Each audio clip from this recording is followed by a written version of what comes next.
guys, welcome back to my channel On My Toes. Today's video is all about 7 most important things that I wish someone would have told me about postpartum.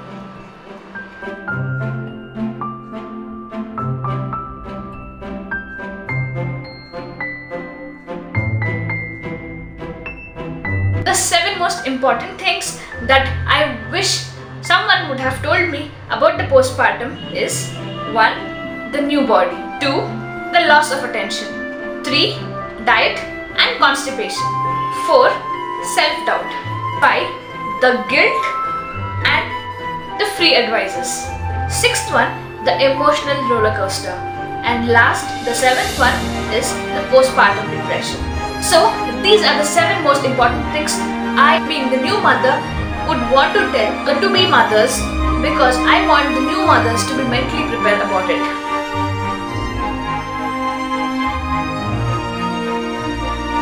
Long gone are the bodycon clothes, high heels and tight jeans. After you deliver, you'll be amazed to look at yourself. You'll be even confused to look at yourself in the mirror.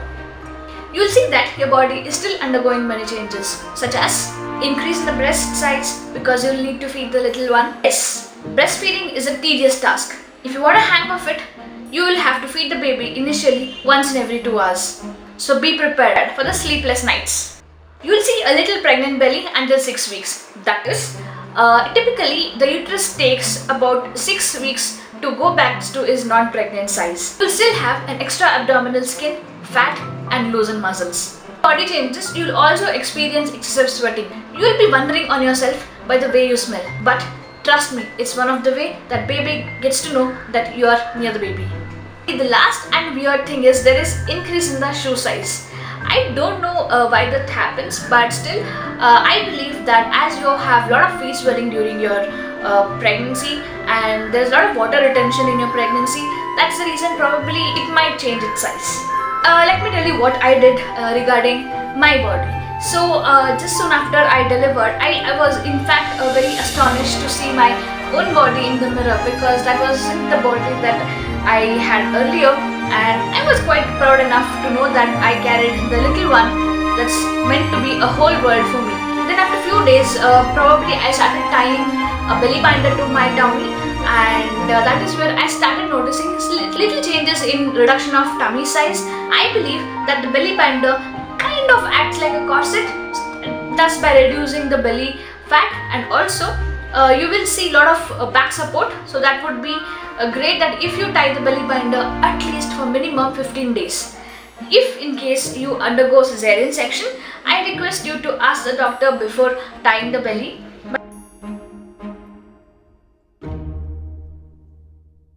The second one, loss of attention. When you were pregnant, you had all the attention of the world on you. What you eat, how happy you were, what were you doing, gifts, sweets, sweet talks, everything revolved around you. But now you have delivered a beautiful baby. Now that everyone's attention, including yours, shifts towards the baby. Like, what's the baby doing? Is the baby happy? Was the baby fed? Why is the baby crying? And many more questions. So be prepared that all the attention from you shifts to the baby. You need not feel alone. You need not feel unhappy. All that what you get to listen is sleep when the baby sleeps. For the millennial women like us, it is quite very impossible to sleep when the baby is sleeping. Tell all the to-be mothers that you can sleep when the baby sleeps only for the first hardly 10-15 days. After that, for those women who do not have any help and are working, will not be able to do that. Above that, you got to do a hell lot of work when the baby is sleeping. So buckle up. So please do take care of yourself first alongside the baby. Please do not get disturbed or please do not get depressed that worrying on you not getting much attention, because that little one also requires much attention currently. In case you feel alone, in case you feel left out, I suggest you to involve your better half and tell him that you are facing a lot of emotional drawback. Just by your better half's presence, you might sense a lot of difference. To all the men out there, trust me, a hug makes a huge difference.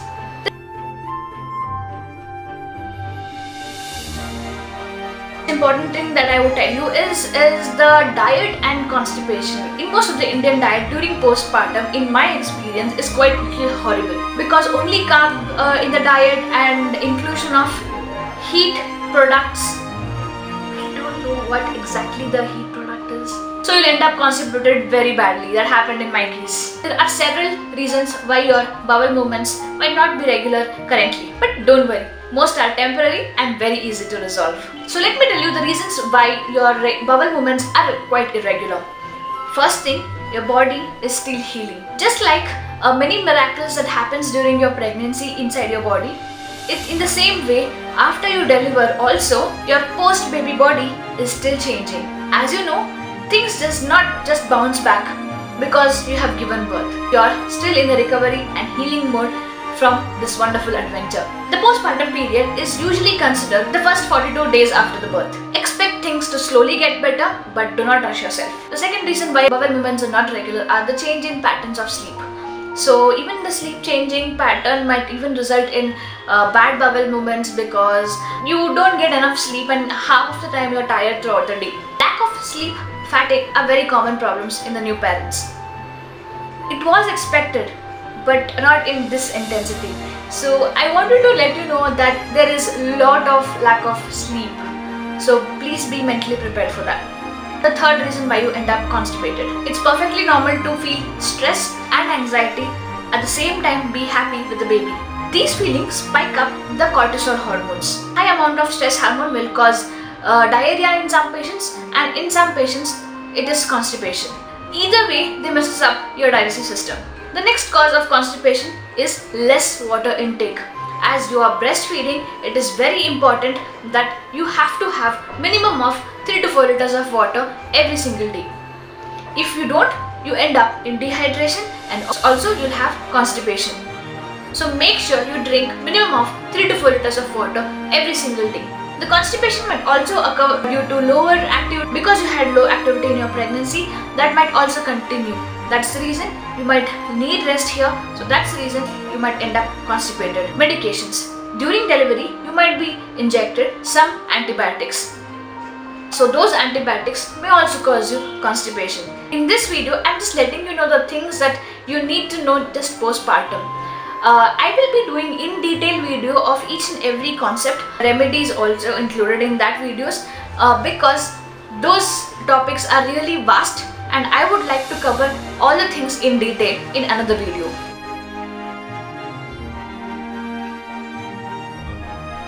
The fourth one is the self-doubt. To be mommies, please be prepared that you will definitely have self-doubt. There is a strong feeling of self-doubt that hit me after my delivery. Whatever I tried to do on myself, people used to rush to me telling that you will not be able to do it, let me do it.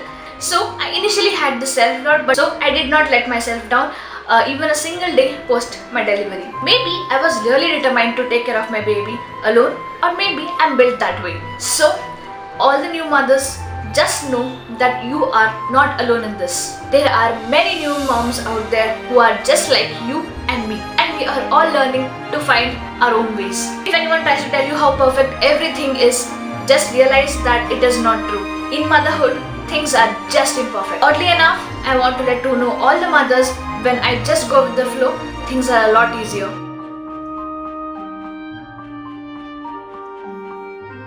As moms, I wish someone would have told me that we will feel guilty on many things that we will not be able to control. I wish someone would have told me that those aren't our faults. Yes, be prepared. You will feel guilty for having that one extra hour of sleep. Yes, you will feel guilty to returning back to work. Yes, you will feel guilty for not breastfeeding. Yes, you will feel guilty when you leave the baby to cry for 1 to 2 minutes extra. Yes, you will start feeling guilty when the baby is sick and start blaming yourself. Yes, you will also feel guilty for taking time for yourself. Remember, new mothers, no parent is perfect. You don't need to compare yourself to others who appear to have it all together. You already are doing the best you can, so trust your instincts and ask for help when needed. The truth is that the mother who knows how to relax with her child is likely to be happier within herself and therefore be a happy mom. A happy mom is a happy kid. So next, coming to the advices that we receive very freely. There are so many people out there who want to direct you on how to be a good mom. Much of the advices are very helpful, but a parent must remember that each child is unique. I repeat, each and every single child is unique. I would like to tell you and repeat the same sentence in my mother tongue, Kannada.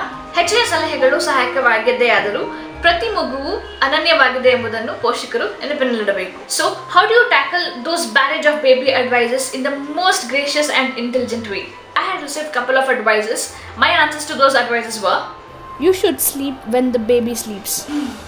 Thank you, we'll consider that. You should quit your job. Oh really? Great, thank you. Why are you letting the baby cry? If the baby is crying, please give grip water. Oh really? We'll check with his doctor. No one questions the doctor. Oh my god, you still look fat. Please start the exercises. Okay. Just being sarcastic with a huge big smile.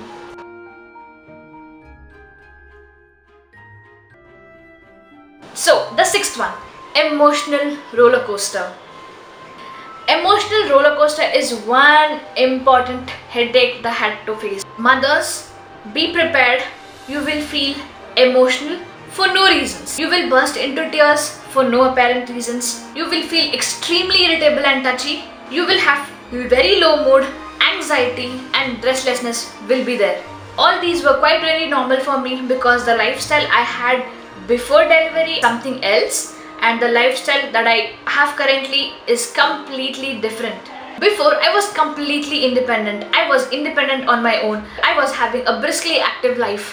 I was working, roaming out, late night ice creams, late night hanging out with friends, outing, driving, movie marathons, etc. You name it. I was into every other workshop that was conducted on Sundays in Bangalore. But right after delivery, yeah, but ladies, trust me, it's all in your hands and how you cope up with it. For me, it was extremely difficult, but that one person I would love to thank was my husband. He was constantly working on how to rescue me from this emotional phase of life. He stayed with me physically and mentally and was rock solid and helping me in every other aspects, whether be it me or with baby.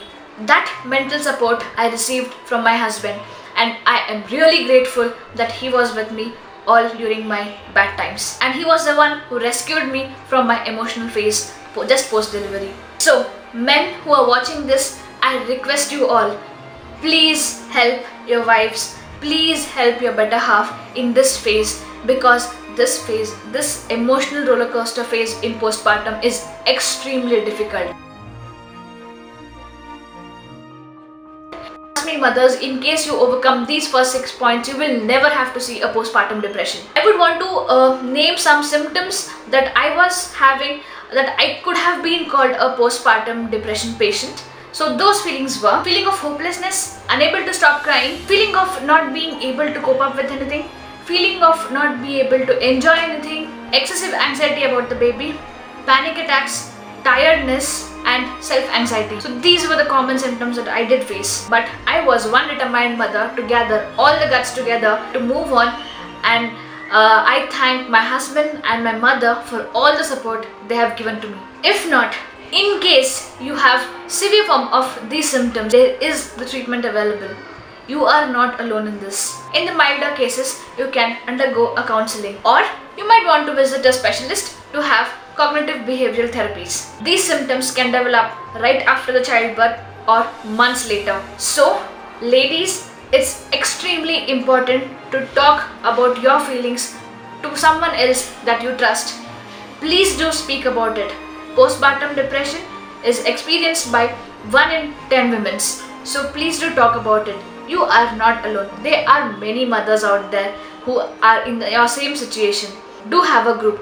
Do talk to the other moms. That would be a great help. To all the mothers who have already delivered, a huge respect to all of you, and you are doing great. You are not alone. We are all along by your side. So please be open to all your feelings and buckle up, buttercup. You are not alone in this. So that's all I have in today's video. So these are the 7 most important things that I want to tell all the to-be new mothers to be prepared mentally for all these things. So what are the remedies for the problems that I have been stating, like constipation, like diet, what diet, etc. Those are the vast subjects. So I would like to do an individual video for individual topics. So I know that few of my friends have been asking about my hair and hair related issues postpartum. So I do have all the plans to do it, but I'm letting you know that how I plan out my videos. So I usually prepare my content for a month completely. So for this month I have already prepared my content. So for the next month I'll be including all your questions, and also I will be telling you all the remedies that I discussed in today's topics. So stay tuned.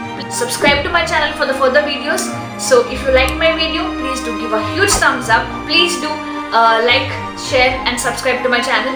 Please do not forget to subscribe to my channel, and also I get to know that you have received my video only when you turn on the bell notification icon. So see you until next time.